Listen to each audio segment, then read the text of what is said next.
I suppose the demand for sustainable practices is growing, so what we've done is, rather than keep our local food map and our initiatives to ourselves, we share them. So we provide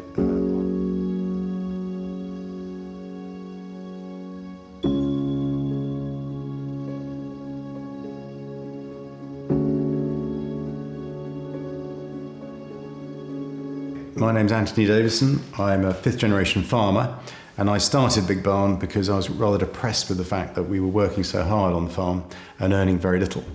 And we were growing onions at the time, and every year we'd get about £100 a tonne for our onions and see them on the Tesco shelf 3 days later at £800 a tonne.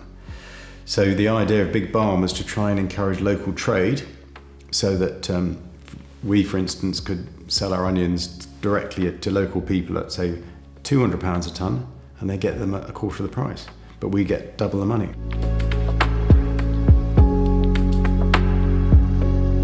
The global goal we looked at was zero hunger, which is all about people having access to food. It's all about agriculture. Perhaps it's about reducing food waste as well, so that you get these much closer little food systems that people are growing food for their community. And because people are getting the skill to grow food, they can do it themselves as well, and they can trade it.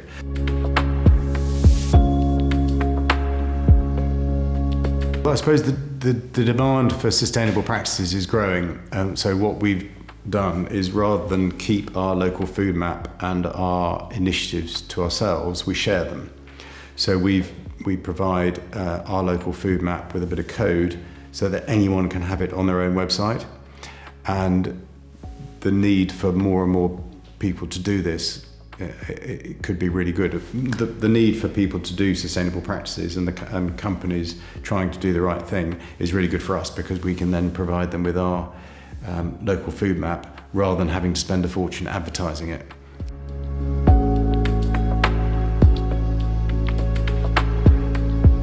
At the moment we've got about 9,000 businesses on our map. So anything from a community garden that sells produce locally, or to a farm shop that's perhaps turning over £1 million a month. You know, we want them all to be on the map and all to be telling their story. So everyone who's on the map has a password to add offers, tell their story, add video. So we've got about 9,000 on the map. We get about 5,000 visitors a day, but hopefully there'll be more as more and more websites have the map. And there's about 100 websites that have the map so far, or who provide links to it. And we've got about 700 shops in our online marketplace, so that if you're on BigBarn, you can quickly build a shop and people can click and buy.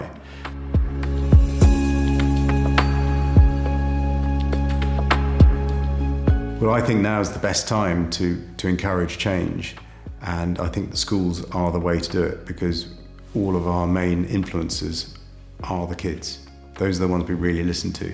And they did a study quite a few years ago where they were looking at who was recycling, and they found that in areas where there was mums with kids, families with kids, they were all recycling early, because the kids were the ones who were going, come on, we've got to recycle this. And that'd be the same with food. If you can get your kids really involved in food and enthused and not wanting to waste and wanting to cook healthily, then they really influence their parents and their friends, and that's what we really want.